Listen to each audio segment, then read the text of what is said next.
Olá! Antes de começar, já sabe, né? Deixa o like e compartilha esse vídeo aí nas suas redes sociais. Olha, você já parou para pensar o que de fato acontece antes de um processo criminal chegar na mão de um juiz? Pois é, nos bastidores da justiça tem um procedimento que é a base que prepara o terreno para quase toda ação penal. E é sobre ele que a gente vai falar hoje, o inquérito policial. Então, vamos lá. A gente vai passar por 5 pontos-chave. Primeiro, o que é o inquérito? Depois, quais são as características dele? Como ele começa e termina? Qual o valor real da prova que é coletada ali? E, para fechar, qual é o papel da defesa nessa história toda? Fechado? Bora começar pelo começo, então. O que é, afinal, o tal do inquérito policial? Pensa nele como a primeira peça do quebra-cabeça, sabe? É o ponto de partida para quase tudo o que a gente chama de persecução penal aqui no Brasil. Imagina que o processo penal é o show principal, o espetáculo no palco. O inquérito é tudo que rola nos bastidores para garantir que a peça saia perfeita. Essa fase de investigação, sabe? Preliminar, mas que é fundamental para que a acusação tenha um caso forte antes de sequer pensar em levar alguém para julgamento. E aqui, ó, tem um ponto que você precisa guardar. Inquérito não é processo judicial. Não é. O artigo 4º do Código de Processo Penal deixa isso bem claro. Ele é um procedimento administrativo e quem está no comando é o delegado de polícia. A missão dele é bem específica, descobrir se realmente aconteceu um crime e juntar pistas de quem pode ter sido o autor. Tá, mas para que serve o inquérito na prática? Bom, ele tem algumas funções principais. A primeira é apurar a materialidade. O que é isso? É a prova de que o crime existiu de verdade. Segundo, coletar indícios de autoria, ou seja, as pistas que levam até o suspeito. E terceiro, que é importantíssimo, é juntar tudo isso para entregar para o titular da ação penal, que quase sempre é o Ministério Público, para ele poder decidir se denuncia ou não. E claro, tudo isso acaba ajudando a manter a ordem pública. Beleza, já entendemos o que é. Agora vamos mergulhar no que eu chamo de DNA do inquérito. Aquelas características que são só dele e que o tornam tão diferente de um processo na justiça. Olha, a característica mais marcante do inquérito, a que define ele, é ser inquisitorial. É o oposto do processo judicial, que é contraditório, com as duas partes se enfrentando e público. No inquérito, a investigação fica toda concentrada nas mãos do Estado. Por isso, ele é sigiloso, para não vazar nada e atrapalhar, e é unilateral. Não tem aquela balança equilibrada entre acusação e defesa aqui. O foco é um só, investigar. Ponto.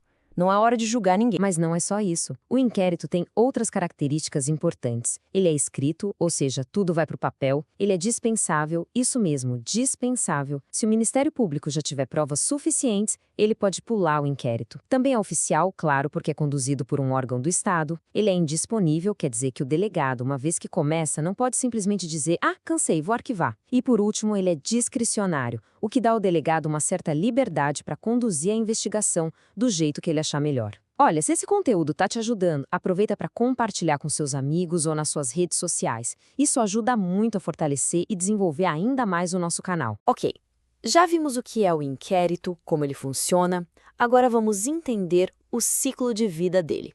Como é que essa investigação nasce e como é que ela morre? Basicamente, um inquérito pode começar de 4 jeitos. De ofício, que é quando o próprio delegado fica sabendo de um crime e já abre a investigação por conta própria. Pode ser por requisição, que é uma ordem que vem do juiz ou do Ministério Público. Tem também o requerimento, que é quando a própria vítima vai lá e pede para investigar. E, por fim, o jeito mais conhecido, né? O auto de prisão em flagrante. Quando alguém é preso em flagrante, o inquérito já nasce ali, na hora. E o fim do inquérito? Como acontece? Bom, depois de investigar tudo, o delegado faz um relatório final, tipo um resumão de tudo que ele descobriu, e manda o processo para o juiz. Aí, a bola passa para o Ministério Público. O promotor vai olhar tudo e decidir o que fazer.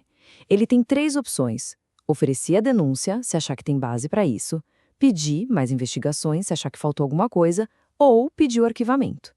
E aqui vale lembrar que o pacote anticrime deu uma mexida nisso, dando mais poder para o próprio MP decidir sobre arquivamento com o controle lá dentro do órgão. Mas, ó, arquivar não significa que o caso morreu para sempre, viu?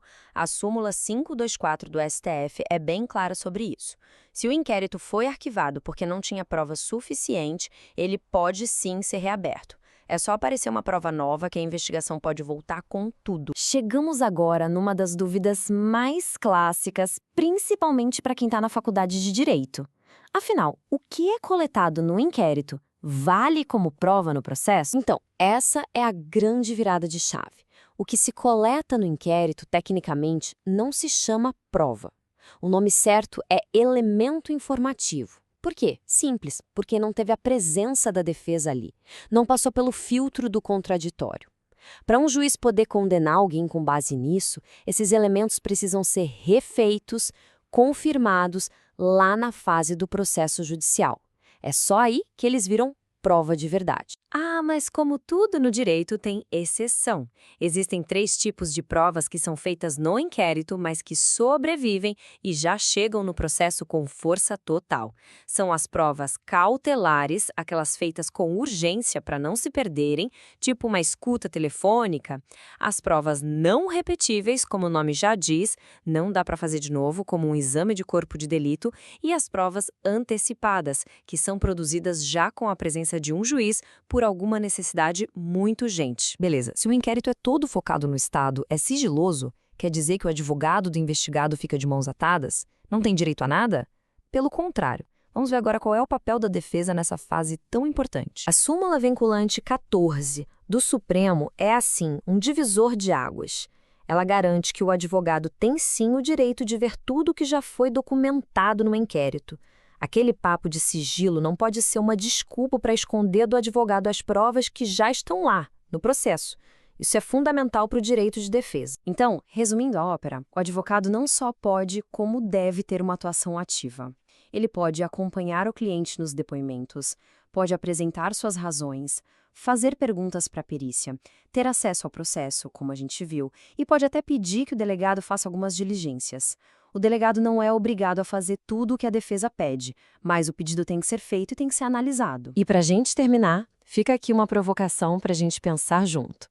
O inquérito policial é uma ferramenta essencial para a justiça ou ele representa um risco para os nossos direitos individuais? Talvez a resposta esteja justamente aí, nesse eterno cabo de guerra entre o poder do Estado de investigar e a liberdade de cada um de nós. Muito obrigado por acompanhar até aqui. Para mais conteúdos, siga o Direito Cast no Spotify. Deixar o like é muito importante para nós. Para vídeos, acesse Direito Cast no YouTube ou no TikTok.